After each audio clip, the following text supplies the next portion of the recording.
Cette vidéo fait suite à une précédente vidéo où je vous expliquais comment déployer un projet Symfony grâce à des conteneurs Docker. On avait réussi à atteindre ce but, donc si vous voulez en savoir plus, n'hésitez pas à consulter cette vidéo. Et on avait dit, à la fin de la vidéo, qu'il fallait améliorer les choses. Vous voyez ici, on n'a pas OPCache. Et nous allons voir dans cette vidéo comment activer OPCache pour améliorer les performances de notre code PHP. On va retourner dans notre projet et on va faire quelques modifications. On va modifier le fichier Dockerfile. Donc ce fichier-là correspond à notre conteneur PHP. Il n'est pas basé sur une image disponible dans le Docker Hub, mais c'est une image que nous avons créée nous-mêmes, notamment ici, pour interagir avec la base de données MySQL, interagir avec du code PHP.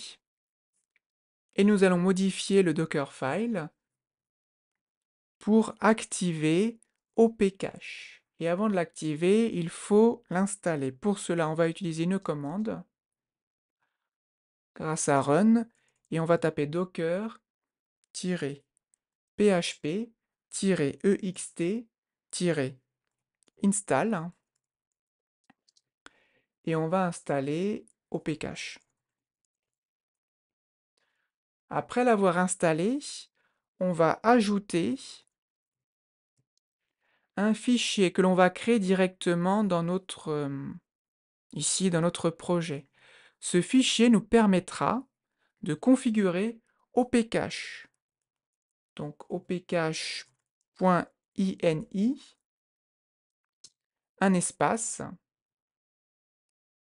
Et maintenant, je vous demande juste de copier ce que je fais. $php, ini tout en majuscule, dir tout en majuscule, point, pardon, /conf.d/. Ensuite, ce fichier opcache.ini, on va le créer ici. On a dit opcache.ini. Et à l'intérieur, on va y mettre des informations. Donc on va mettre opcache.enable en 1 pour le lancer, égale 1. Ensuite, on va ajuster grâce à des paramètres. Donc voilà, je vais mettre quelques paramètres par défaut. Après, vous pourrez, si vous le souhaitez, modifier si vous connaissez OPCache. Donc premier paramètre.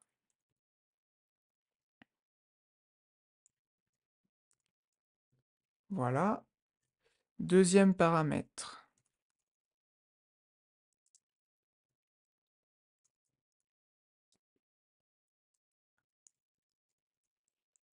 Alors j'ai fait plein de fautes.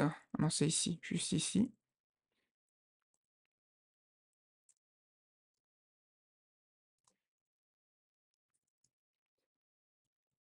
Voilà. Ensuite, opcache.max.accélérated files égale 4000. Ensuite, opcache.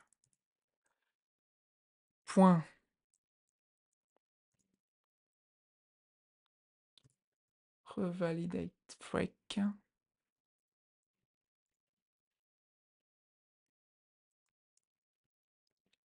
égale 60. Voilà. Et le dernier, opcache fast shutdown égale 1. Je sauvegarde. Ok, je ferme tout. Ok, je coupe ici mes conteneurs car je n'avais pas coupé avant, et je vais relancer en faisant un docker compose up. Ok, maintenant je vérifie ici. Est-ce que j'ai OP cache? Non, il n'y est pas. Alors pourquoi? Probablement parce qu'il faut reconstruire l'image. Donc pour cela, on va faire un docker-compose up et le flag -build pour reconstruire l'image. Voilà. Et normalement, ça devrait bien fonctionner. On va vérifier. Voilà. Et là, ça fonctionne bien. Vous voyez, OP cache est en vert.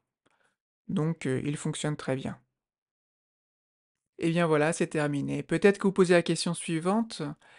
Pourquoi est-il avantageux qu'un développeur web utilise Docker? Bien, si vous voulez connaître la réponse, n'hésitez pas à regarder la prochaine vidéo.